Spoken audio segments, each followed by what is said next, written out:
السلام عليكم ورحمة الله وبركاته. إن الحمد لله نحمده ونستعينه ونستغفره ونؤمن به ونتوكل عليه ونعوذ بالله من شرور أنفسنا ومن سيئات أعمالنا. من يهده الله فلا مضل له ومن يضلله فلا هادي له. ونشهد أن لا إله إلا الله وحده لا شريك له. ونشهد أن سيدنا وسندنا وحبيبنا ومولانا محمدا عبده ورسوله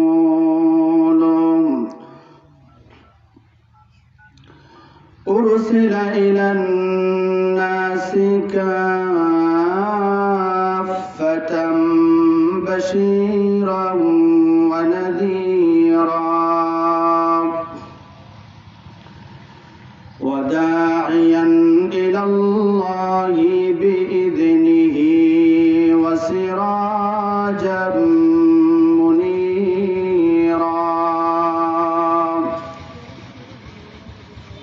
أما بعد فقد قال الله تبارك وتعالى في كلامه المجيد وفرقانه الحميد: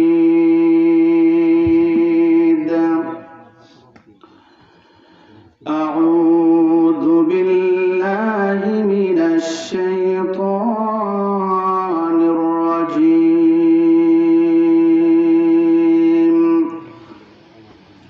بسم الله الرحمن الرحيم.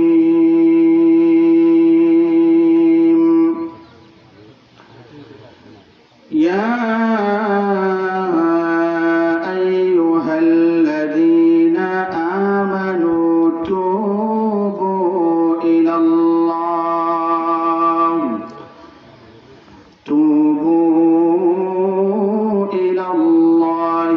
توبة نصوحا. عسى ربكم أن يكفر عنكم سيئاتكم ويدخلكم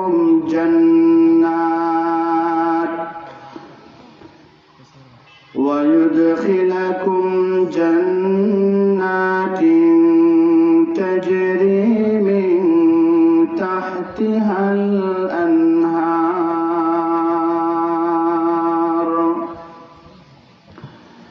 صدق الله مولانا العظيم وصدق رسوله النبي الأمي الكريم.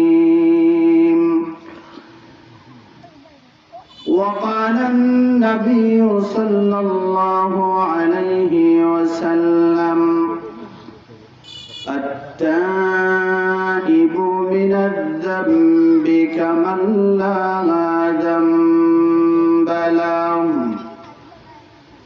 أو كما قال النبي عليه الصلاة والسلام. صلى الله على سيدنا ومولانا محمد وعلى آله وأصحابه وسلم. صلى الله على سيدنا ومولانا محمد وعلى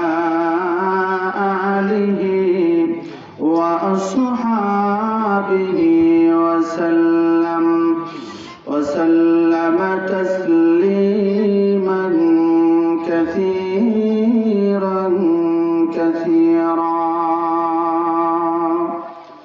أما بعد ধনকান্দি জামে মসজিদ কর্তৃক আয়োজিত আজকের বার্ষিক ইসলামী মহাসম্মেলনের পরম শ্রদ্ধেভাজন ব্যক্তি জনাব সভাপতি সাহেব, দিগার হযরত উলামায়ে কেরাম, মুরব্বিয়ান আযম, সমবয়সী যুবক বন্ধুগণ, পর্দার আড়ালের সর্বস্তরের মা ও বোনেরা, সামনে উপবিষ্ট সর্বস্তরের তাওহীদি জনতা, আল্লাহ রাব্বুল আলামিনের দরবারে লাখ কোটি শুকর আদায় করি যিনি অত্যন্ত মেহেরবানি করে কোরআন এবং হাদিসের আলোচনা আমাদেরকে আল্লাহ রাব্বুল আলামিন শোনার ব্যবস্থা করে দিয়েছেন। এজন্য সেই মহান রব্বুল আলামিনের দরবারে অন্তরের অন্তঃস্থল থেকে প্রাণ খুলে, মন খুলে, জবান খুলে শুকরিয়া জ্ঞাপনার্থে বলি আলহামদুলিল্লাহ। মুহতারাম হাজিরিন, আমরা মানব জাতি, আমরা হলাম আদম সন্তান।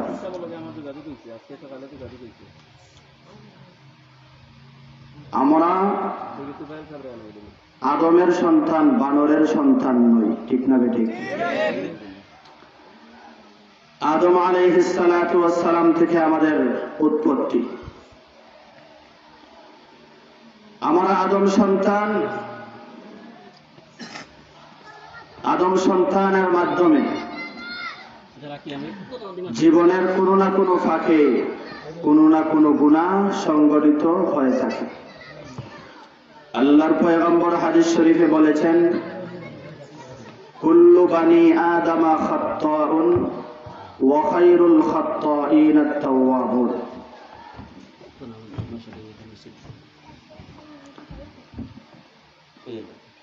আল্লাহর পয়গম্বর বলেছেন, সমস্ত আদম সন্তানই কোনো না কোনো গুনাহে লিপ্ত হয়ে থাকে, তবে গুনাহগারদের মধ্য থেকে সবচেয়ে উত্তম হলো ওই ব্যক্তি যেই ব্যক্তি তার নিজের গুনাহের জন্য আল্লাহ রাব্বুল আলামিনের দরবারে তওবা করে। যেই ব্যক্তি তওবা করে সেই ব্যক্তি হলো সবচেয়ে উত্তম ব্যক্তি। আপনার গুনাহ যদি আসমান সমপরিমাণ হয়ে যায়, জমিন সমপরিমাণ হয়ে যায়, আসমান জমিনের সমস্ত ফাঁকা জায়গা যদি আপনার গুনাহ দ্বারা পরিপূর্ণ হয়ে যায়, সমুদ্রের ফেনা পরিমাণও যদি আপনার গুনাহ হয়ে থাকে, এরপরেও আল্লাহ রাব্বুল আলামিন বলেছেন, লা তাকনাতু মির রাহমাতিল্লাহ, আমার রহমত থেকে তোমরা নিরাশ হয়ো না। যত বড়ই অপরাধী তোমরা হও না কেন, তুমি যদি তোমার গুনাহের জন্য আমার নিকট তওবা করো, আমি তোমাদের জিন্দেগীর সমস্ত গুনাহ মাফ করে দেব। সুবহানাল্লাহ। শয়তান যখন আদম আলাইহিস সালামকে সিজদা করলো না, আল্লাহ রাব্বুল আলামিন তখন শয়তানকে মালউন, অভিশপ্ত, মরদুদ হিসাবে বিতাড়িত করে দিলেন। তখন শয়তান বলেছিল, হে আল্লাহ, আপনার সম্মানের শপথ দিয়ে বলতেছি, যত সময় পর্যন্ত আদম সন্তানের ভিতরে জান থাকবে তত সময় পর্যন্ত আমি তাদের পিছু ছাড়ব না, তাদেরকে গুমরাহ করার চেষ্টা করেই যাব। আল্লাহ রাব্বুল আলামিন তখন ইবলিসকে প্রতি উত্তরে বলেছিলেন, হে ইবলিস, শুনে রাখ, আমি আমার ইজ্জত এবং সম্মানের শপথ দিয়ে বলতেছি, যত সময় পর্যন্ত আদম সন্তানের ভিতরে রূহ থাকবে, তাদের সাকারাত যত সময় পর্যন্ত শুরু না হবে, তত সময় পর্যন্ত আমিও তাদের তওবার দরওয়াজা বন্ধ করব না। সুবহানাল্লাহ। একজন মা তার হারানো সন্তান ফিরত পাইলে পরে যেই পরিমাণ খুশি হয়, গুনাহগার বান্দা তাওবার মাধ্যমে যদি আল্লাহর নিকট ফিরে যায়, আল্লাহ রাব্বুল আলামিন এর চেয়ে আরো বেশি খুশি হন। সুবহানাল্লাহ। আল্লাহর পয়গম্বরের নিকট একবার যুদ্ধ থেকে বন্দী হয়ে কিছু নারী পুরুষ এসেছে। এক নারী একটা সন্তান হারিয়ে গিয়েছে। সেই ব্যক্তি মাতৃস্নেহে কাতর হয়ে এদিক সেদিক ছুটাছুটি করতে লাগলো। তার সন্তানের বিরহে ওই নারী পাগলের মতো হয়ে গেল। সে একবার এক শিশুকে চুমু খায়, আরেকবার আরেক শিশুকে জড়িয়ে ধরে, আরেকবার আরেক শিশুকে খুলে নেয়। এই দৃশ্য দেখে আল্লাহর পয়গম্বর সাহাবায়ে কেরামদেরকে বললেন, এ আমার সাহাবারা, তোমরা কি মনে করো ওই মা তার সন্তানকে কোনো সময় আগুন দ্বারা জ্বালাইতে পারে? সাহাবায়ে কেরামরা বললেন, ইয়া রাসূলুল্লাহ, কখনো না। তখন আল্লাহর পয়গম্বর বললেন, ওই মায়ের চেয়ে লক্ষ কোটি গুণ বেশি মায়া আর মমতা বান্দার জন্য আমার আল্লাহ পাকের রয়েছে। সুবহানাল্লাহ। মুহতারাম হাজিরিন, এজন্য আমরা মানব জাতি, আমাদের দ্বারা গুনাহ সংগঠিত হবেই। জীবনের কোনো না কোনো ফাঁকে মানুষের দ্বারা গুনাহ সংগঠিত হয়ে থাকে। এই জন্য গুনাহের প্রতিষেধক ঔষধ হিসাবে তওবার বিকল্প নেই। তওবা করতে হবে। গুনাহ থেকে মাফ পাইতে হলে, গুনাহ থেকে পাক এবং পবিত্র হইতে গেলে তওবা করতে হবে। তওবার বিকল্প নেই।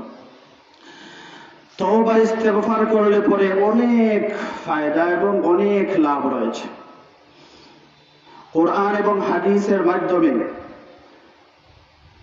আমরা এই সমস্ত ফজিলতের মধ্যে সংক্ষিপ্তভাবে 10টা ফজিলত নিয়ে আলোচনা করার চেষ্টা করব। মুহতারাম হাজিরিন, আপনি যদি তওবা আর ইস্তেগফার করে থাকেন, তাহলে এর প্রথম নম্বর ফজিলত হলো তওবার দ্বারা আল্লাহ রাব্বুল আলামিনকে রাজি আর খুশি করা যায়, আপনার মর্যাদা বৃদ্ধি হয়ে থাকে। তওবার মাধ্যমে আল্লাহকে রাজি খুশি করা যায়, মর্যাদা বৃদ্ধি হয়ে থাকে। আল্লাহর পয়গম্বর উদাহরণ দিতে গিয়ে বলেন, এক ব্যক্তি সফরের জন্য প্রস্তুতি গ্রহণ করেছে। সফরের সমস্ত মালামাল আসবাবপত্র একটা উটের উপর বোঝাই করেছে। অনেক দূর যাওয়ার পরে, মরুভূমির মধ্যখানে যাওয়ার পরে ওই ব্যক্তি ক্লান্ত হয়ে গেল। মরুভূমির মাঝখানে সেই ব্যক্তি নেমে কিছু বিশ্রাম গ্রহণ করল। বিশ্রাম গ্রহণ করার সময় তার চোখে ঘুম লেগে গেল। ঘুম থেকে জাগ্রত হয়ে যাওয়ার পর সেই ব্যক্তি লক্ষ্য করলো যে তার যে উট ছিল, ওই উটটা তার নিকট আর নাই, কোথায় হারিয়ে গিয়েছে। তখন ওই ব্যক্তির অবস্থা এমন হয়েছে, সে না পিছন দিক দিয়ে যাইতে পারবে, না সামনের দিক দিয়ে অগ্রসর হইতে পারবে, না সে খানার জন্য কোনো কিছু পাইবে, না পান করার জন্য কোনো কিছু পাইবে, কারণ তার সবকিছু জিনিস উটের উপর ছিল। ওই উটটা হারিয়ে যাওয়ার পরে সেই ব্যক্তি অনেক চিন্তিত। সে জীবনের চিন্তা সে বাদ দিয়েছে। সে মনে মনে মৃত্যুর জন্য অপেক্ষা করতেছে, কারণ তার জন্য আর কোনো দরওয়াজা খোলা নেই। অনেক তালাশ করার পরে সে উটটা পাইল না। সে আবার তার চোখের মধ্যে ঘুম লেগে গেল। ঘুম থেকে জাগ্রত হয়ে দেখে তার উট সমস্ত জিনিসপত্র নিয়ে তার মাথার নিকট এসে দাঁড়িয়ে রয়েছে। সুবহানাল্লাহ। আল্লাহর পয়গম্বর বলেন, এবার একটু চিন্তা করুন, ওই ব্যক্তি তার হারানো উট ফেরত পাইয়া কি পরিমাণ খুশি হয়েছে। আল্লাহর পয়গম্বর বলেন, কোন গুনাহগার বান্দা যদি তাওবার মাধ্যমে আল্লাহর নিকট ফিরে যায়, ওই ব্যক্তির চেয়ে আল্লাহ রাব্বুল আলামিন আরো খুশি হন। সুবহানাল্লাহ, আরো বেশি খুশি। মানুষ, যদিও সমস্ত মানুষ গুনাহ করে থাকে, কিন্তু আম্বিয়া কেরামগণ, নবী রাসূলগণ এর চেয়ে ব্যতিক্রম। আহলুস সুন্নাত ওয়াল জামাতের আকীদা হলো সমস্ত আম্বিয়া কেরামগণ মাসুম, বেগুনাহ, তাদের দ্বারা কোনো গুনাহ সংগঠিত হয় না। আল্লাহ রাব্বুল আলামিন তার কুদরতের মাধ্যমে সমস্ত নবীদেরকে হেফাজত করেন। এরপরেও আম্বিয়া কেরামগণ অসংখ্য অগণিতবার আল্লাহ রাব্বুল আলামিনের নিকট তওবা করতেন। আল্লাহর পয়গম্বর তো এক হাদিসে বলেছেন, ওয়াল্লাহি ইন্নী লা আস্তাগফিরুল্লাহ ওয়া আতুবু ইলাইহি ফিল ইয়াওম আকসার মিন 70 মাররা। আল্লাহর পয়গম্বর বলেছেন, আমার তো কোনো গুনাহ নেই। আল্লাহর পয়গম্বরের কোনো গুনাহ আছে? আল্লাহ রাব্বুল আলামিন সূরাতুল ফাতহের মধ্যে ঘোষণা দিয়েছেন, লিয়াগফিরা লাকাল্লাহু মা তাকাদ্দামা মিন যামবিকা ওয়া মা তাআখার। হে আমার দোস্ত, আমার হাবিব, আপনার দ্বারা তো অতীতে কোনো গুনাহ হয় না, ভবিষ্যতেও হবে না। এরপরেও আপনাকে সান্ত্বনা দেওয়ার জন্য আমি বলতেছি, আপনার অতীতের এবং ভবিষ্যতের সমস্ত গুনাহের মাগফিরাতের ঘোষণা আমি আল্লাহ অগ্রিম দিয়ে দিয়েছি। সুবহানাল্লাহ। তাহলে আল্লাহ রাসূলের কোনো গুনাহ আছে? গুনাহ হইতে পারে না। এরপরেও আল্লাহর পয়গম্বর বলেন, ওয়াল্লাহি, আল্লাহর নামের শপথ খেয়ে বলতেছি, এমন কোন দিন নাই যেই দিন আমি 70 বারের অধিক আল্লাহর নিকট তওবা ইস্তেগফার করি নাই। সুবহানাল্লাহ। তাহলে রাসূলের কোনো গুনাহ নাই, এরপরেও 70 বারেরও বেশি তওবা ইস্তেগফার করেন।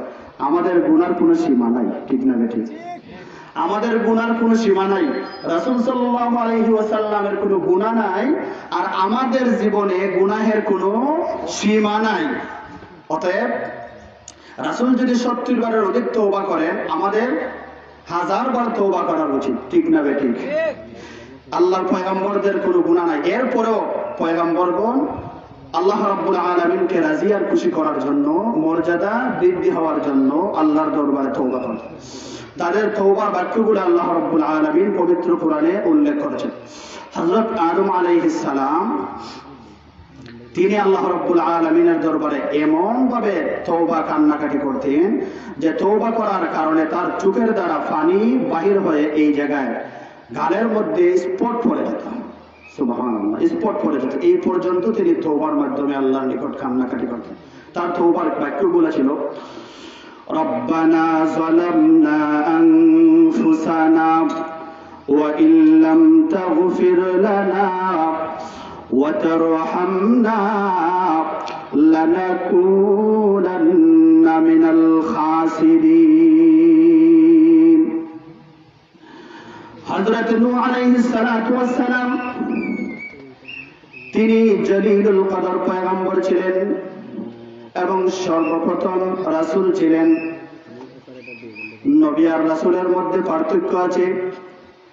নবী হলেন ইনি যাকে আল্লাহ রাব্বুল আলামিন নবুয়ত দান করেছেন, আর রাসূল হলেন ওই ব্যক্তি যাকে আল্লাহ রাব্বুল আলামিন নবুয়ত দান করার পাশাপাশি তার উপর কিতাব নাযিল করেছেন, তিনি হলেন রাসূল।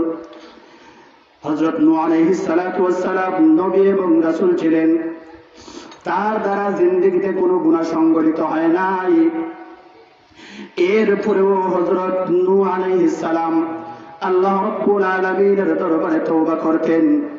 ওনার তওবার বাক্যগুলো ছিল, রব্বি গফিরলি ওয়া লিওয়ালিদাইয়া ওয়া লিমান দাখালা বাইতিয়া মুমিনান ওয়া লিল মুমিনিনা ওয়াল মুমিনাত।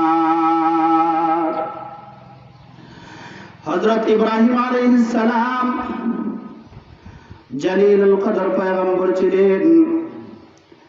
হযরত ইব্রাহিমের জিন্দেগিতে কোনো গুনাহ সংগঠিত হয় নাই।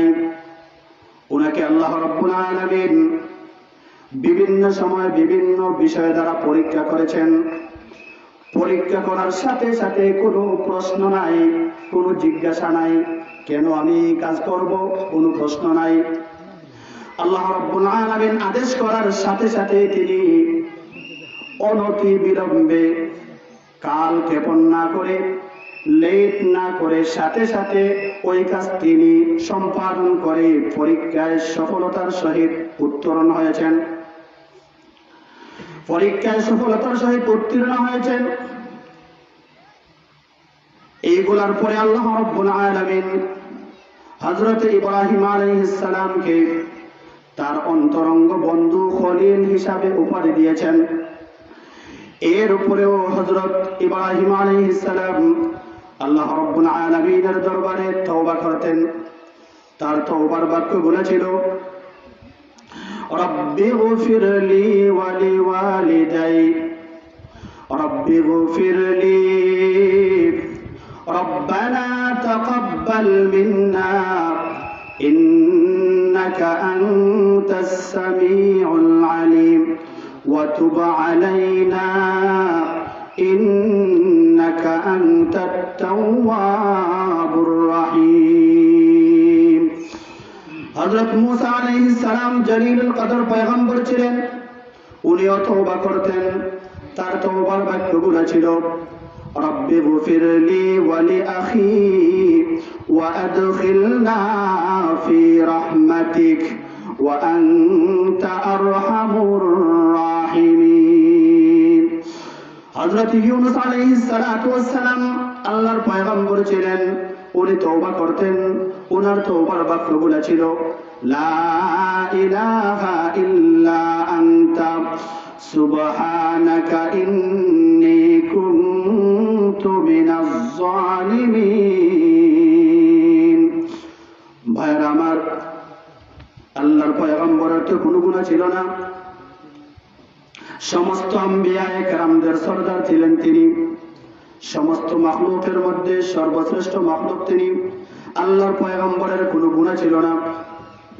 এর উপরেও আল্লাহর পয়গম্বর বিভিন্ন বাক্য দ্বারা তওবা করতেন। কিতাবের মধ্যে উল্লেখ রয়েছে, আল্লাহর পয়গম্বর একবার উম্মতের জন্য তওবা করতে গিয়ে, উম্মতের জন্য দোয়া করতে গিয়ে সারা রাত কাটিয়ে দিয়েছেন একটা আয়াত তেলাওয়াত করতে করতে। আল্লাহর পয়গম্বর সিজদায় পড়ে কান্নাকাটি করতেন আর পড়তেন, ইন তুআযিবুহুম ফাইন্নাহুম ইবাদুক ওয়া ইন তাগফির লাহুম ফাইন্নাকা আনতাল আজিজুল হাকীম। বিশেষ করে আল্লাহর পয়গম্বর সূরাতুল বাকারার শেষ আয়াত পড়ে পড়ে নিজের জন্য এবং সমস্ত উম্মতের জন্য তওবা করতেন।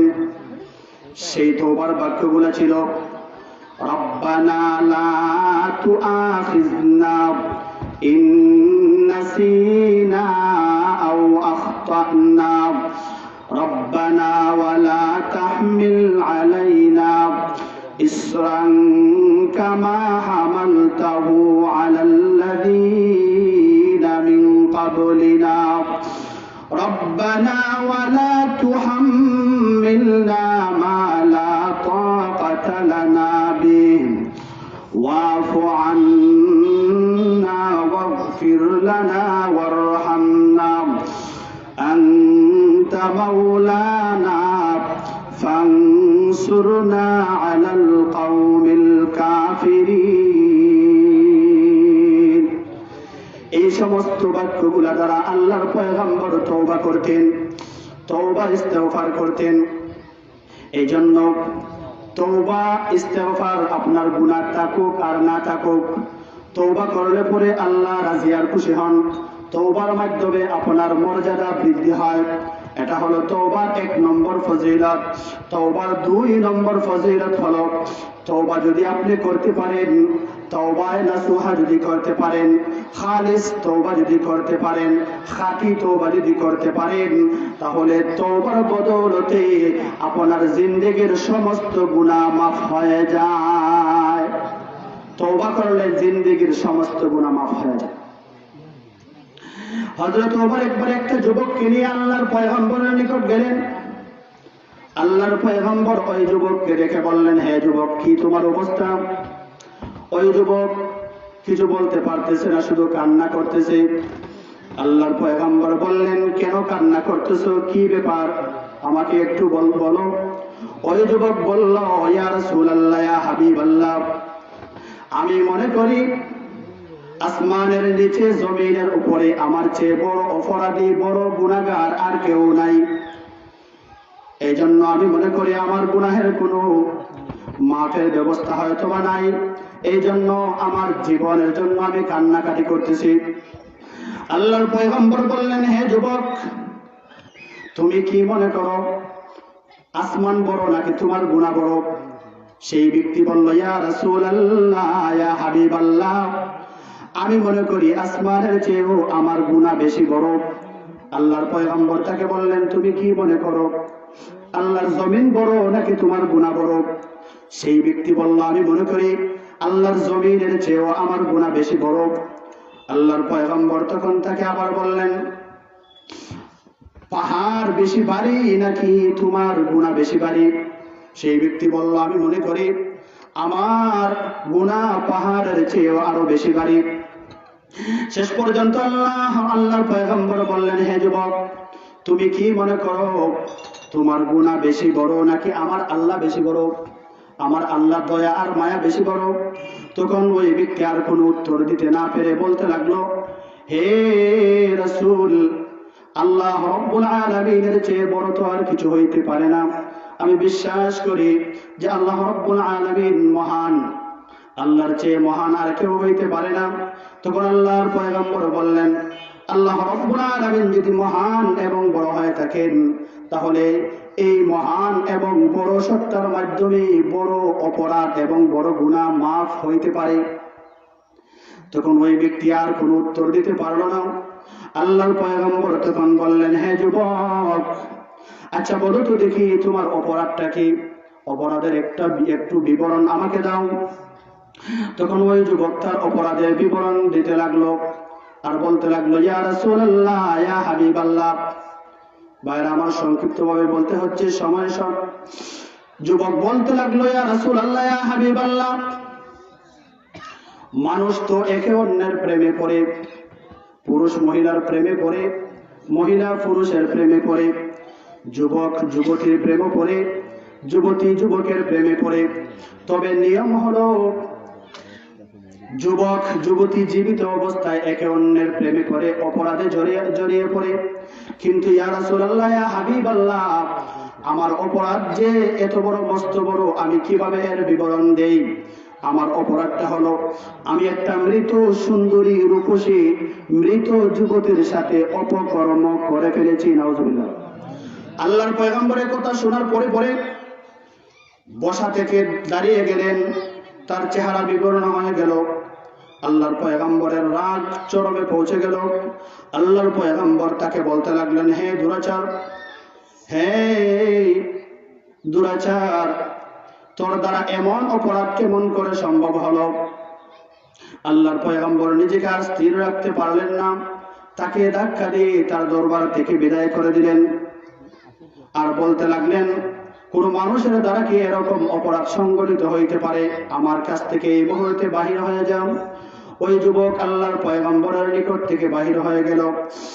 বাহির হইয়া যাইয়া সে এমন তওবা করলো, আল্লাহ রাব্বুল আলামিনের দরবারে ফরিয়াদ করতে লাগলো আর বলতে লাগলো, হে রব্বুল আলামিন, আপনার হাবিব যদিও আমাকে বিদায় করে দিয়েছেন, আমার বিশ্বাস আপনি আপনার গুনাহগার এই বান্দাটাকে কখনো বিদায় করবেন না। আমার বিশ্বাস আপনার হাবিব যদিও আমাকে বাহির করে দিয়েছেন, আপনি আপনার রহমতের ঘর থেকে আমাকে বাহির করবেন না, এটা আমার বিশ্বাস। কারণ আপনি তো পবিত্র কোরআনের মধ্যে বলেছেন, লা তাকনাতু মির রাহমাতিল্লাহ, যত বড় অপরাধী হও না কেন আমার রহমত থেকে তোমরা নিরাশ হয় না। অতএব আপনার রহমতের আশায় আমি আপনার দরবারে পড়ে রয়েছি। হে রব্বুল আলামিন, ভুল করেছি, অন্যায় করেছি, যদিও অপরাধ করেছি এরপরেও তো তোমার বান্দা। হে আল্লাহ তাআলা, ভুল করেছি, জিন্দেগিতে আর কোনোদিন এরকম অন্যায় করব না, জিন্দেগিতে আর কোনোদিন এরকম অপরাধ করব না। মেহেরবানি করে আমার জিন্দেগির সমস্ত গুনাহ মাফ করে দাও। এভাবে যখন তওবা করতে লাগলো, আল্লাহ রাব্বুল আলামিন জিবরাইলকে প্রেরণ করে দিয়ে বলতে লাগলেন, হে আমার হাবিব, ওই আমার অপরাধী বান্দাকে এভাবে দরবার থেকে বিদায় করা ঠিক হয় নাই। সে এমন ভাবে তওবা করেছে, তার তওবা আমি আল্লাহ কবুল করে তার জিন্দেগীর সমস্ত গুনাহ মাফ করে দিয়েছি। সুবহানাল্লাহ। ভাইরা আমার, তওবা করার পরে এক নম্বর ফায়দা হলো আল্লাহ রাব্বুল আলামিন রাজি আর খুশি হয়ে যান। দুই নম্বর ফায়দা ফজিলত হলো জিন্দেগীর সমস্ত গুনাহ মাফ হয়ে যায়। তিন নম্বর ফজিলত হলো শুধুমাত্র গুনাহ মাফ হয়ে যায় এমনটি নয়, গুনাহগুলা নেকি আর সওয়াব দ্বারা পরিবর্তন হইয়া যায়। সওয়াব দ্বারা পরিবর্তন হয়ে যায়।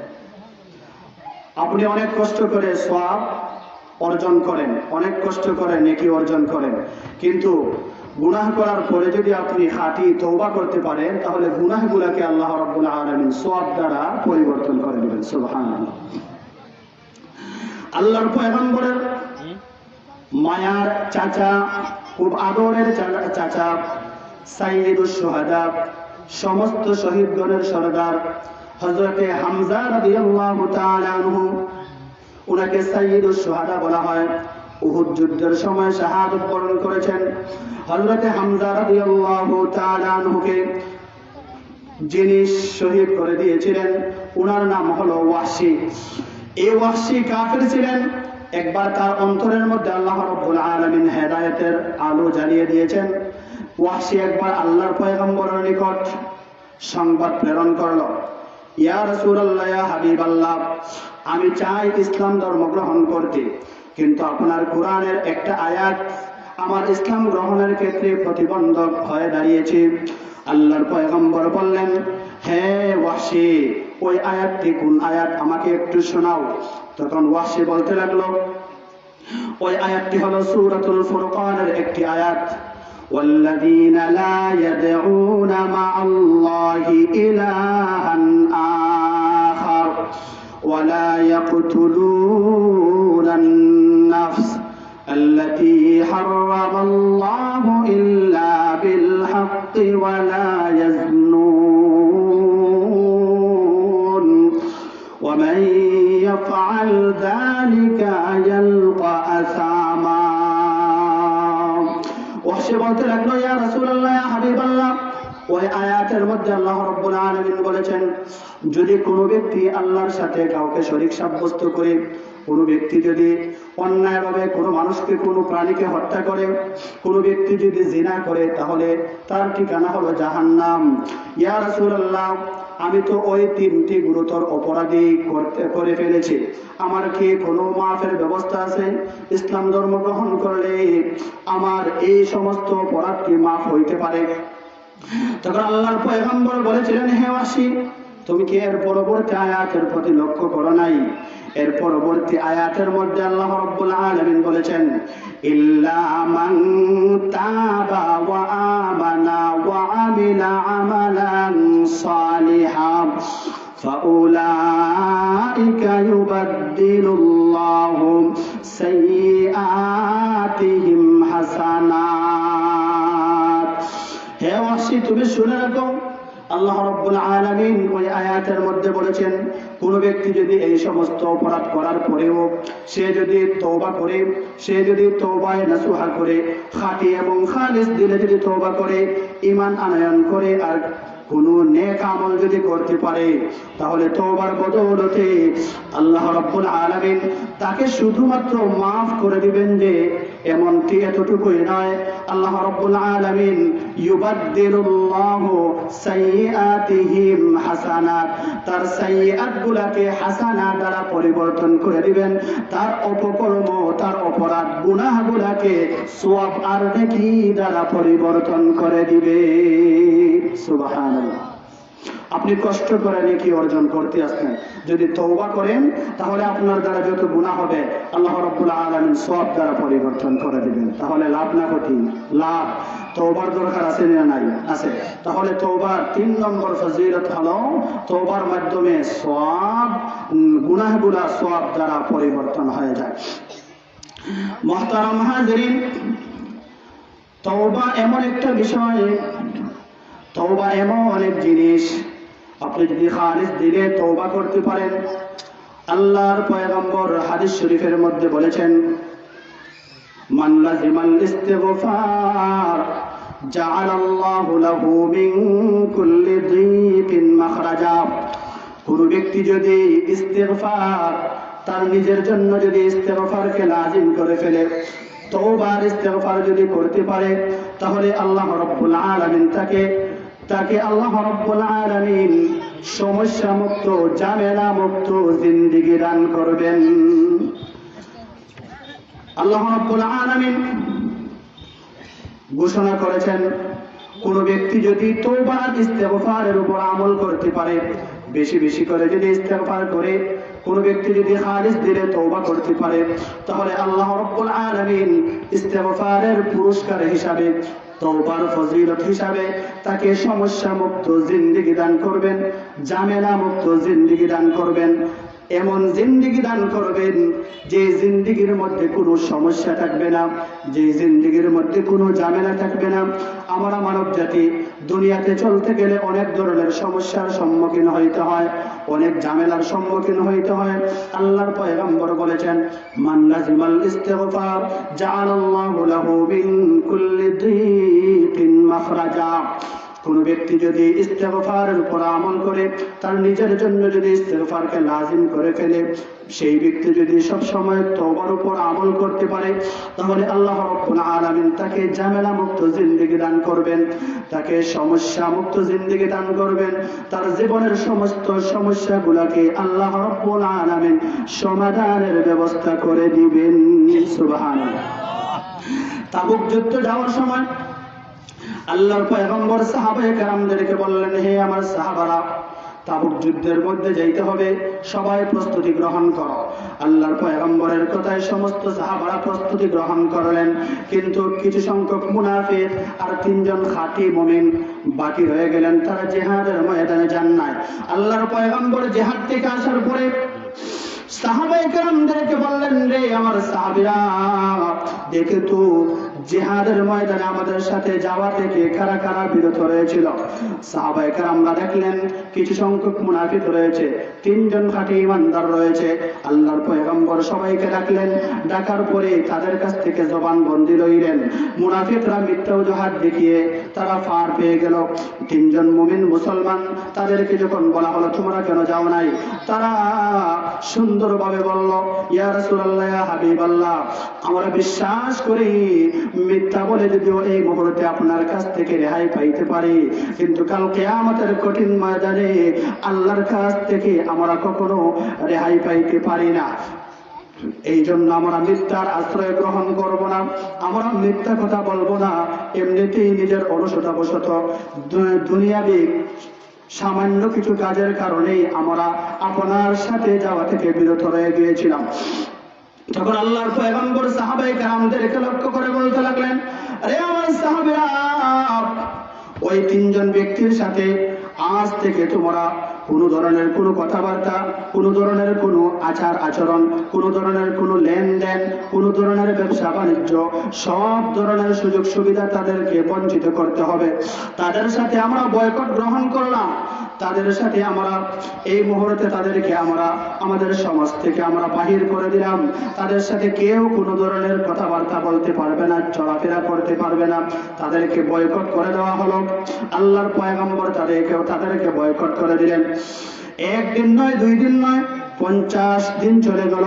50তম দিনে আল্লাহর পয়গম্বর ওই 3 জন সাহাবীর স্ত্রীদের নিকট সংবাদ প্রেরণ করলেন, ওদের স্ত্রীরা, আজ থেকে তোমরা ওদের কোনো খেদমত করবে না, ওদের সঙ্গ ত্যাগ করতে হবে, ওদের সাথে কোনো ধরনের কোনো সুন্দর আচরণ করা যাবে না।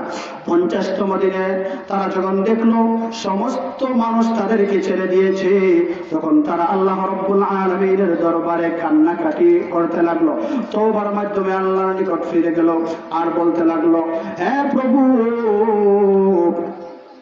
আমাদের বিশ্বাস সমস্ত মানুষ যদিও আমাদেরকে ছেড়ে দেয়, কিন্তু তুমি মহান আল্লাহ আমাদেরকে ছাড়তে পারো না। হে রব্বুল আলামিন, আল্লাহর পয়গম্বর আমাদেরকে ছেড়ে দিয়েছেন, সাহাবায়ে কেরামরা আমাদেরকে ছেড়ে দিয়েছেন, আমাদের আত্মীয় স্বজন পাড়া প্রতিবেশী সবাই আমাদের সঙ্গ ছেড়ে দিয়েছে। এমনকি আজকে 50তম দিনে আমাদের স্ত্রীরাও আমাদের সঙ্গ ত্যাগ করে ফেলেছে। হে রব্বুল আলামিন, আমাদের জন্য এবার বাঁচা মরা সমান হয়ে গিয়েছে। আপনার এত বিশাল পৃথিবীটা আমাদের জন্য সংকীর্ণ ভূমিতে পরিণত হয়ে গিয়েছে। রব্বুল আলামিন, আমরা এমন সমস্যায় পড়েছি, আমাদের জন্য দুনিয়াতে চলা কষ্টকর ব্যাপার হয়ে গিয়েছে। হে রব্বুল আলামিন, আমরা আপনার এবং আপনার হাবিবের কথা আমরা শুনি নাই, ভুল করেছি, অন্যায় করেছি। রব্বুল আলামিন, জিন্দেগিতে আর কোনোদিন এরকম অন্যায় করব না, জিন্দেগিতে আর কোনোদিন এরকম গুনাহের কাজ করব না। মেহেরবানি করে আমাদের জিন্দেগির গুনাহ মাফ করে এই সমস্যা থেকে বাহির হওয়ার ব্যবস্থা করে দিন। আল্লাহ রব্বুল আলামিনের দরবারে এভাবে যখন কান্নাকাটি করতে লাগলো, এভাবে যখন তওবা করতে লাগলো, আল্লাহ রব্বুল আলামিন জিবরাইলকে দিয়ে আয়াত প্রেরণ করলেন। আল্লাহর পয়গম্বরকে বলে দিলেন, হে আমার হাবিব, ওরা তোমার কথা শুনে নাই, ওরা আমার কথা শুনে নাই, যার কারণে ওদেরকে সমাজ থেকে বাহির করে দেওয়া হয়েছে, ওদেরকে বয়কট করে দেওয়া হয়েছে। ওরা এবার আমার নিকট এমন তওবা করেছে, এমন ভাবে কান্নাকাটি করেছে, যে তওবার বদৌলতে আমি আল্লাহ তাদের অপরাধগুলো মাফ করে দিয়েছি। আপনিও তাদের তওবা কবুল করুন। আল্লাহর পয়গম্বর ওদেরকে ডাকলেন, ডাকার পরে বললেন, তোমরা যে তওবা করেছো, তোমাদের তওবা আল্লাহ রাব্বুল আলামিন কবুল করেছেন। ওয়া আলাস সালাসাতিল্লাযীনা খুল্লিফু হাত্তা ইযা দাকাত আলাইহিমুল আরদু বিমা রাহুবাত ওয়া দাকাত আলাইহিম আনফুসাহুম ওয়া যান্নু আল্লা মালজাআ মিনাল্লাহি ইল্লা ইলাইহি সুম্মা তাবা আলাইহিম লিয়াতুবু ইন্নাল্লাহা হুয়াত তাওয়াবুর রহিম। আল্লাহর পয়গম্বর ওই তিন সাহাবীকে ডাকলেন, ডাকার পরে বলতে লাগলেন, তোমরা এমন তওবা করেছো, তোমাদের তওবার বদৌলতে আল্লাহ রাব্বুল আলামিন তোমাদের অপরাধকে মাফ করে দিয়েছেন। আমিও তোমাদের তওবা কবুল করলাম। আজ থেকে তোমাদের সাথে যে বয়কট করা হয়েছিল, আজ থেকে তোমাদের উপর থেকে চিরতরের জন্য ওই সমস্যা সমাধানের ব্যবস্থা হিসাবে বয়কটকে চিরতরে রহিত করে দেওয়া হয়েছে। সুবহানাল্লাহ। তাহলে তওবা করলে পরে এর 4 নম্বর ফজিলত হলো সমস্ত সমস্যাগুলো আল্লাহ রাব্বুল আলামিন সমাধান করে দেন। আপনাকে এমন জিন্দেগি দান করবেন, যেই জিন্দেগিতে কোনো সমস্যা থাকবে না, যেই জিন্দেগিতে কোনো ঝামেলা থাকবে না।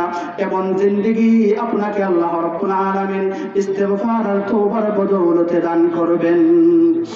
আর আমার তওবার 5 নম্বর ফজিলত হলো, আল্লাহর পয়গম্বর হাদিস শরীফের মধ্যে বলেছেন, মান লাজিমাল ইস্তিগফার জাআলাল্লাহু লাহু মিন কুল্লি দীকিন মাখরাজা ওয়া মিন কুল্লি হাম্মিন ফারজা। তওবার 5 নম্বর ফজিলত হলো, আপনাকে আল্লাহ রাব্বুল আলামিন এমন জিন্দেগি দান করবেন, যে জিন্দেগির মধ্যে কোনো দুঃখ কষ্ট কিছুই থাকবে না, দুঃখ কষ্ট ক্লেশ কিছুই থাকবে না। আল্লাহ রাব্বুল আলামিন এক আয়াতের মধ্যে বলেছেন, ওয়া আনিস্তাগফিরু রাব্বাকুম সুম্মা তুবু ইলাইহি ইউমাত্তিউকুম মাতাআন হাসানা। আপনি যদি ইস্তিগফার করেন, আপনি যদি তওবা করেন, তওবা করার বদৌলতে, ইস্তিগফারের বদৌলতে আল্লাহ রাব্বুল আলামিন আপনাকে সুখের জিন্দেগি, শান্তির জিন্দেগি দান করবেন। শান্তির জিন্দেগি দান করবেন, সুখের জিন্দেগি দান করবেন। সমস্ত দুঃখ দুর্দশা দূর করে দিবেন, সমস্ত দুঃখ বেদনা রহিত করে দিবেন। এমন জিন্দেগি দান করবেন, যে জিন্দেগিতে কোনো দুঃখ থাকবে না, যে জিন্দেগিতে কোনো পেরেশানি থাকবে না, যে জিন্দেগিতে কোনো ধরনের কোনো কষ্ট থাকবে না। সুখের জিন্দেগি, শান্তির জিন্দেগি আপনাকে দান করবেন। এটা হলো 5 নম্বর ফজিলত। দেখুন, আমাদের জীবনে চলতে গিয়ে কত কত ধরনের কত দুঃখ দুর্দশা হয়ে থাকে, কত কষ্ট হয়ে থাকে, দুনিয়ায় চলতে গেলে কত ধরনের কত কষ্টের সম্মুখীন হইতে হয়। আপনি যদি বেশি বসে ইস্তেগফার করতে পারেন, তওবার উপরে যদি আমল করতে পারেন, তাহলে আপনাকে আল্লাহ রাব্বুল আলামিন পুরস্কার হিসাবে দুঃখ কষ্ট মুক্ত শান্তির জিন্দেগি নসিব করবেন। সুবহানাল্লাহ। মুহতারাম হাজিরিন, সময় সংক্ষিপ্ত, শুধুমাত্র নামগুলাই বলতে হচ্ছে। তওবার 6 নম্বর ফজিলত হলো, আল্লাহর পয়গম্বর হাদিস শরীফের শেষ অংশে বলেন, মান লাজিমাল ইস্তিগফার জাআলাল্লাহু লাহু মিন কুল্লি দীকিন মাখরাজা ওয়া মিন কুল্লি হাম্মিন ফারাজা ওয়া ইয়ারযুকুহু মিন হাইতু লা ইয়াহতাসিব।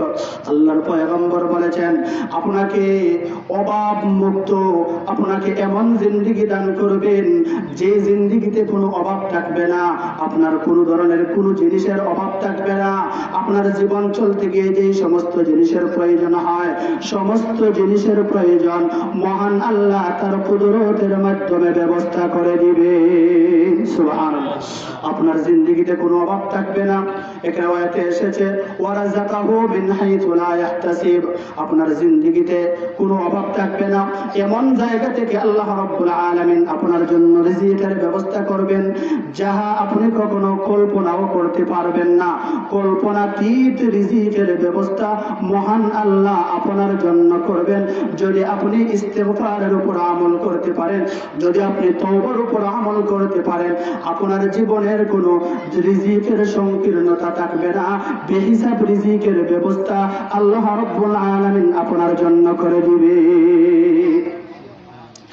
7 নম্বর ফজিলত হলো, আল্লাহ রাব্বুল আলামিন এক আয়াতের মধ্যে বলেছেন, فَقُلْتُ اسْتَغْفِرُوا رَبَّكُمْ إِنَّهُ كَانَ غَفَّارًا يُرْسِلِ السَّمَاءَ عَلَيْكُمْ مِدْرَارًا فَقُلْتُ اسْتَغْفِرُوا رَبَّكُمْ।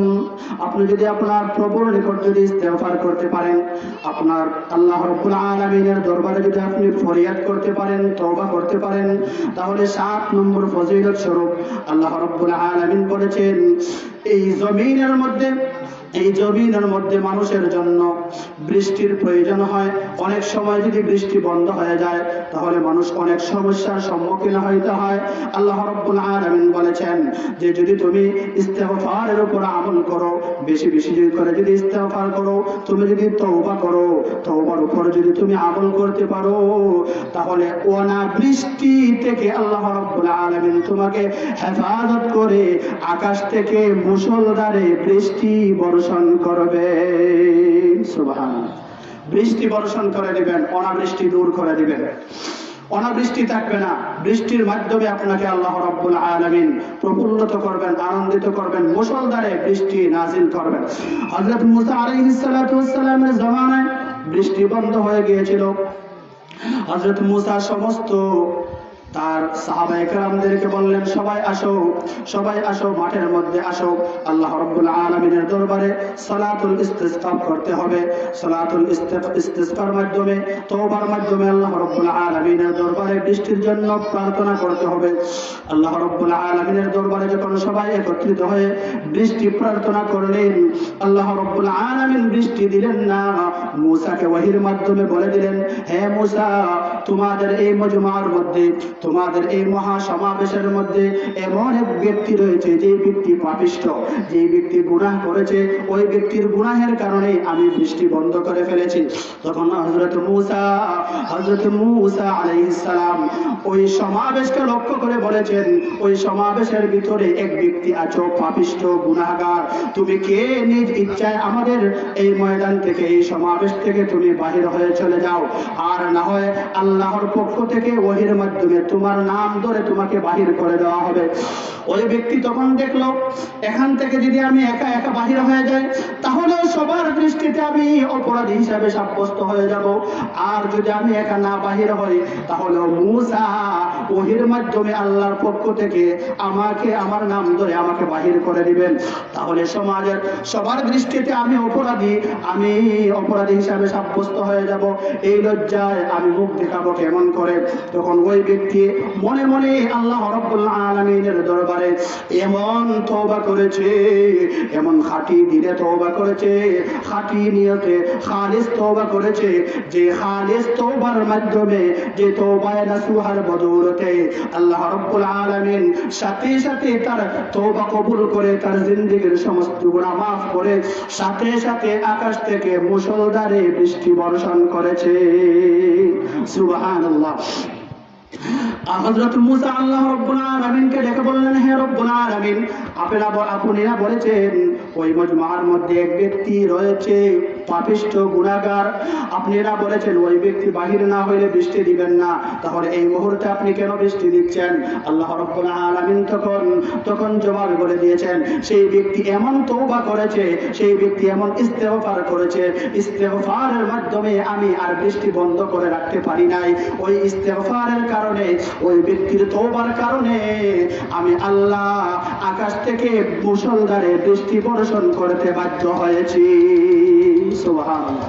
ইস্তেগফার করলে পরে 7 নম্বর ফজিলত হলো অনাবৃষ্টি দূর হয়ে যায়, মুষলধারে বৃষ্টি বর্ষণ হয়।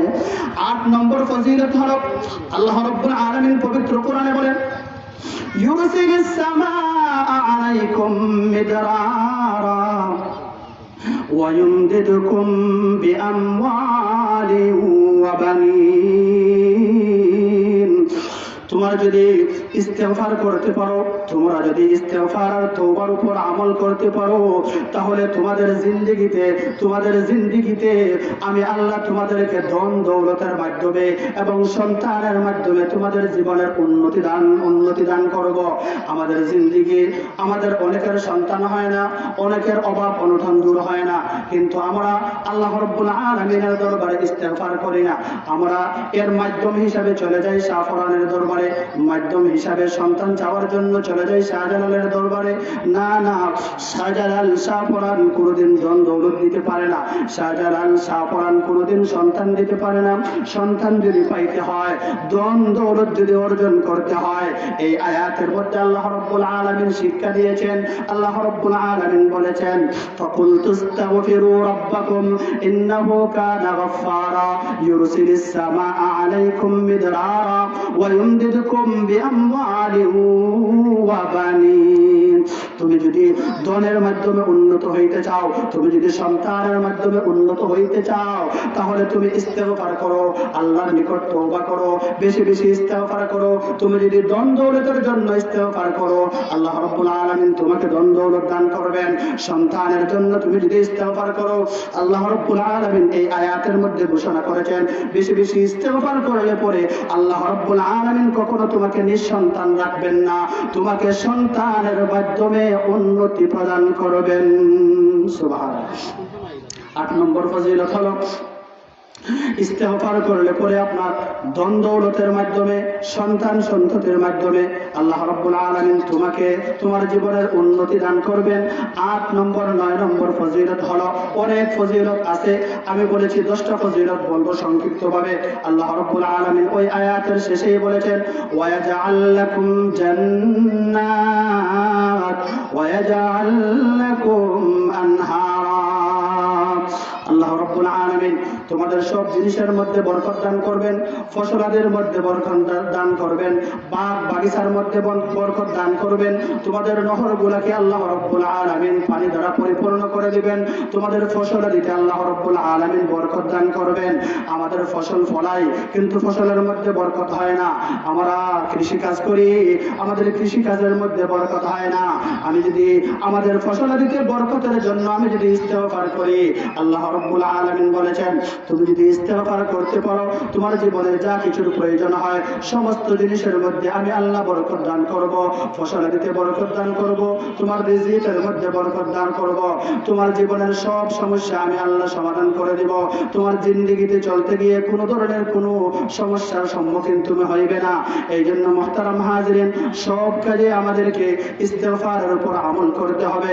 আরেকটা জিনিস রয়েছে, ইস্তেগফার যদি আপনি করতে পারেন, কিতাবের মধ্যে উল্লেখ রয়েছে আল্লাহ রাব্বুল আলামিন ইস্তিগফারের বদৌলতে আপনাকে এমন যোগ্যতা প্রদান করবেন যেটাকে মুস্তাজাবুদ দাওয়া বলা হয়।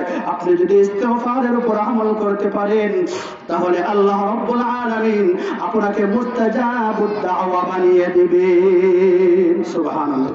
মুস্তাজাবুদ দাওয়া বলা হয় দুই হাত তুলে আল্লাহ রাব্বুল আলামিনের দরবারে কোন জিনিস চাইতে দিলে হবে, আল্লাহ রাব্বুল আলামিন তা আপনাকে দান করতে দেরি করবেন না। সুবহানাল্লাহ। এটা হলো ইস্তিগফারের বদৌলতে এই গুণ অর্জন করা সম্ভব হয়।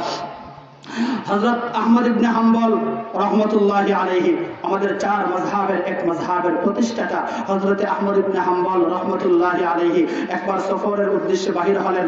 রাত্রি যখন হয়ে গেল এক মসজিদের মধ্যে তিনি আশ্রয় গ্রহণ করলেন।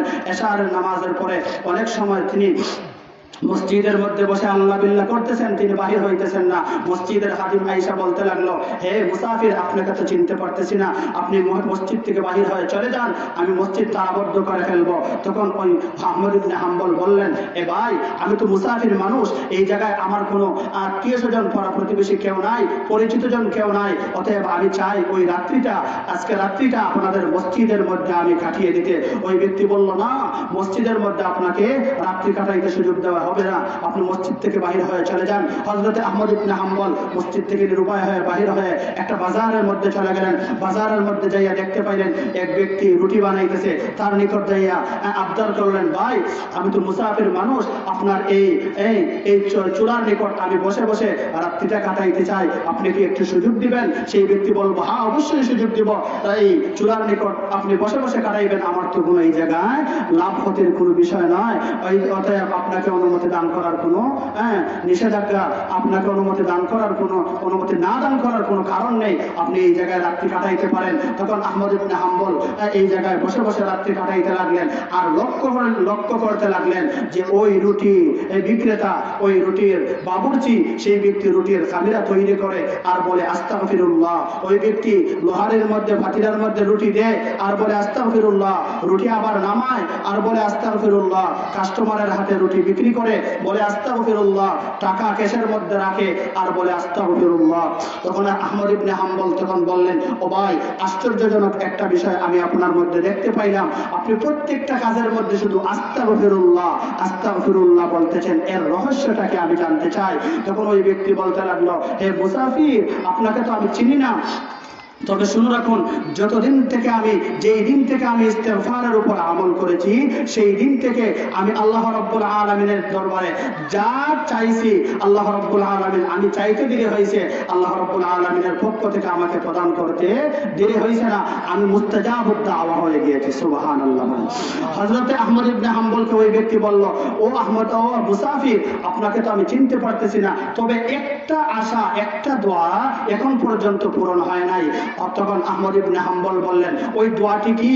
তখন ওই ব্যক্তি বলতে লাগলো, আমি শুনেছি এই যুগের জলিলুল কদর মুহাদ্দিস, যুগ শ্রেষ্ঠ আল্লাহর ওলি, জলিলুল কদর বুজুর্গ এক ব্যক্তি ছিলেন, এক ব্যক্তি আছেন যার নাম হলেন আহমদ ইবনে হাম্বল। আমি অনেক দোয়া করেছি, হে আল্লাহ, আমার মৃত্যুর আগে একবার হইলেও আহমদ ইবনে হাম্বলের সাথে আমি সাক্ষাৎ করতে চাই।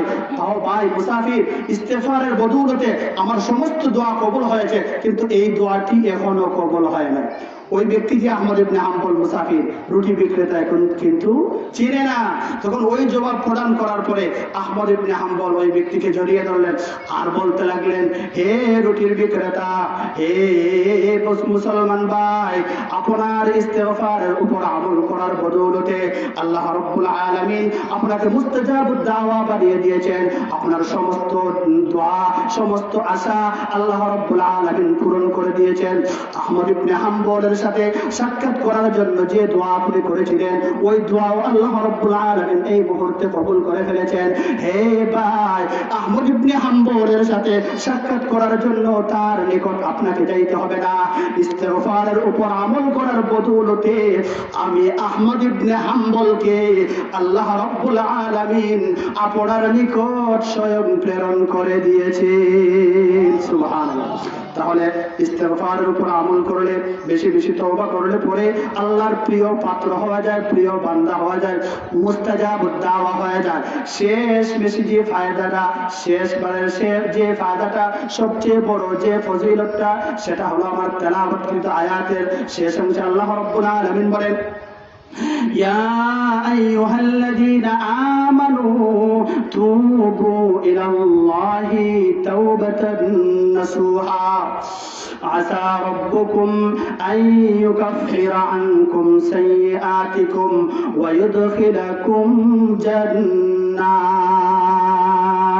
আপনি যদি তওবার উপর আমল করেন, খাঁটি তওবা যদি করতে পারেন, খালিস দিলে যদি তওবা করেন, আপনি যদি তওবায়ে নাসুহা যদি করতে পারেন, আল্লাহ রাব্বুল আলামিন এর মধ্যে দুইটা গুণের উল্লেখ, আল্লাহ রাব্বুল আলামিন দুইটা ফজিলতের কথা উল্লেখ করেছেন। প্রথম নম্বরটা হলো আপনার জিন্দেগীর সমস্ত গুনাহ মাফ করে দেওয়া হবে, ওয়া ইউদখিলাকুম জান্নাত।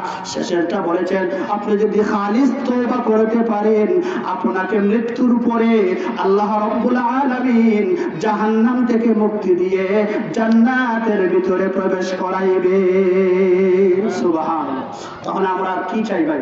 আমরা তো চাই দুনিয়াতে যেন আমরা শান্তিতে বসবাস করতে পারি, আমরা যেন ঈমান নিয়ে ঈমানের হালতে মৃত্যুবরণ করতে পারি, পরকালে যেন আমরা জাহান্নাম থেকে নাজাত পেয়ে জান্নাতে যেন প্রবেশ করতে পারি, এটাই তো আমাদের চাহিদা। তাহলে এই সব কিছু রয়েছে ইস্তেগফার আর তওবার ভিতরে। সুবহানাল্লাহ বলে, ইস্তেগফার আর তওবার ভিতরে সব কিছু রয়েছে। আপনি যে উদ্দেশ্যে ইস্তেগফার করবেন, আল্লাহ রাব্বুল আলামিন আপনাকে সেই উদ্দেশ্য প্রদান করবেন, দান করবেন। আল্লাহ রাব্বুল আলামিন বলেছেন তোমরা বেশি বেশি করে ইস্তেগফার করো, তোমার জীবনের কোনো ধরনের কোনো সমস্যা, কোনো ঝামেলা থাকবে না। দুনিয়া এবং আখিরাত উভয় জগতে আপনি সফল কাম হয়ে যাবেন, উভয় জগতে আপনি সফলতা অর্জন করতে পারবেন। মুহতারাম হাজিরিন, এবার আসুন তওবায়ে নাসুহা, এক মিনিটে শেষ করে দিচ্ছি। তওবায়ে নাসুহা কাকে বলা হয়? তিনটা গুণ যদি তওবার মধ্যে পাওয়া যায়, তিনটা বিষয় যদি তওবার মধ্যে পাওয়া যায়, তাহলে ওই তওবাটাই হলো তওবায়ে নাসুহা। যে গুনাহ আপনি করেছেন, ওই গুনার জন্য শর্মিন্দা হইতে হবে, লজ্জিত হইতে হবে, অনুতপ্ত হইতে হবে। ভবিষ্যতে ওই গুনাহ আর করবেন না, এই জন্য দৃঢ় সংকল্প করতে হবে, প্রতিজ্ঞা করতে হবে। আর উপস্থিত টাইমে ওই গুনাহ চিরতরে ছেড়ে দিতে হবে। ওই তিনটা গুণ, ওই তিনটা বিষয় যদি তওবার মধ্যে পাওয়া যায়, আর ওই তিনটা বিষয় সমন্বিত, ওই তিনটা বিষয়ের সমন্বয়ে যে তওবা পাওয়া যায়, যে তওবার মাধ্যমে আল্লাহ রাব্বুল আলামিনের নিকট কান্নাকাটি করা হয়, ওই তওবাকে তওবায়ে নাসুহা বলা হয়। আল্লাহ রাব্বুল আলামিন আমাদের সবাইকে তওবায়ে নাসুহা করার তৌফিক দান করুন, সকলে বলুন আমিন। ওয়া আখিরু দাওয়ানা আনিল হামদুলিল্লাহি রাব্বিল আলামিন।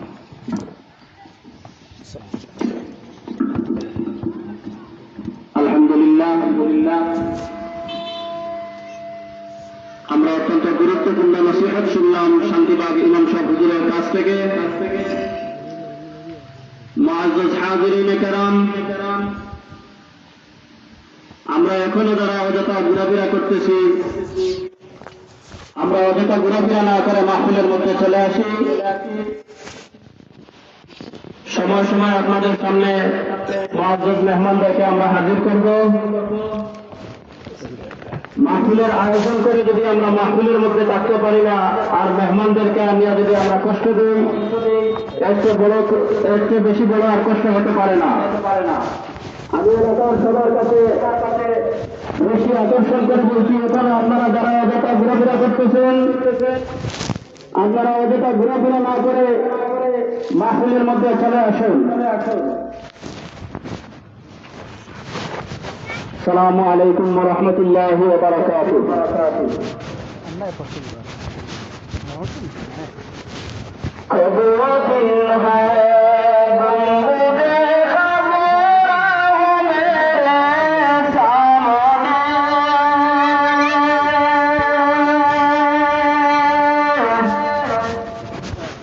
আপনার বাড়ি কোন বাইরে?